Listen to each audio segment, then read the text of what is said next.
Assalamualaikum warahmatullahi wabarakatuh.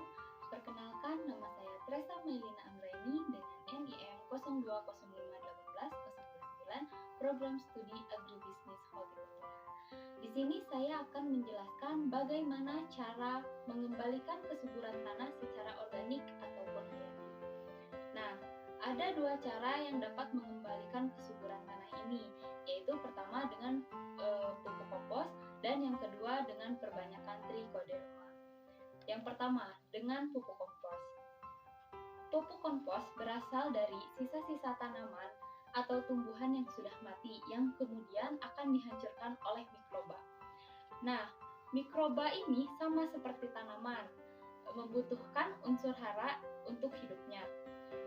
Nah, oleh sebab itu, pengomposan bahan organik ini sangat penting karena jika tidak akan berbahaya bagi tanaman pokok. Kenapa? Karena akan ada perebutan hara antara mikroba dan tanaman tersebut.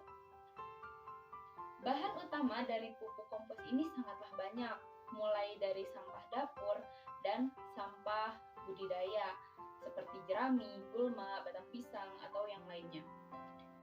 Nah, sekarang kita masuk ke cara pembuatan dari pupuk kompos ini. Bagaimana sih cara pembuatan dari pupuk kompos ini? Yang pertama, siapkan bahan baku. Bahan baku yang akan dibahas kali ini ialah berupa jerami. Hal pertama yang dilakukan ialah mencacah jerami terlebih dahulu agar mempercepat proses pengomposan dan mempercepat masuknya mikroba ke dalam bahan yang sebelumnya sudah dilembabkan terlebih dahulu.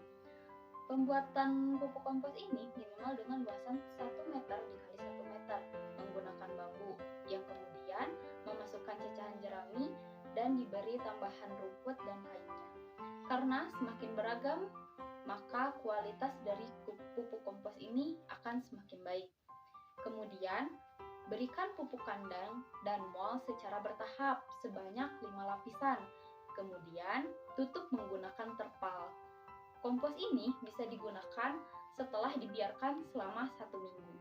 Dan manfaat dari pupuk kompos ini yaitu tadi, memperbaiki sifat fisik tanah, meningkatkan kualitas dan kuantitas produk, meningkatkan kandungan material organik dalam tanah, dan mengurangi tingkat pelengketan dari tanah.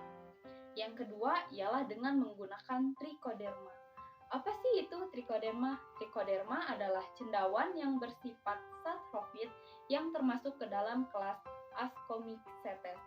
Cendawan ini menguntungkan karena mampu menerapkan bakteri, juga bersifat antagonis karena mampu menyerang ataupun menekan cendawan lain yang bersifat patogen ataupun penyakit.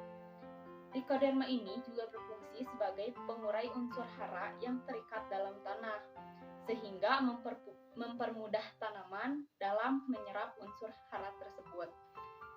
Cara pembuatan trichoderma ini, pengerjaannya tentu haruslah di lab. Jikapun tidak dilakukan di lab, cara pembuatannya bisa saja dilakukan secara manual, tetapi harus ada pensterilan terlebih dahulu menggunakan alkohol tentunya. Bahan yang digunakan dalam pembuatannya ialah beras, jagung, kacang-kacangan, dan dedak. Bahan utama terbaik dalam pembuatan trichoderma ini ialah beras karena mudah didapatkan dan diaplikasikan. Trichoderma ini bermanfaat sebagai pengendali penyakit cendawan karena trichoderma sendiri mampu berkembang biak sendiri di alam. Sekian penjelasan dari saya, kurang lebihnya mohon maaf. Wassalamualaikum warahmatullahi wabarakatuh.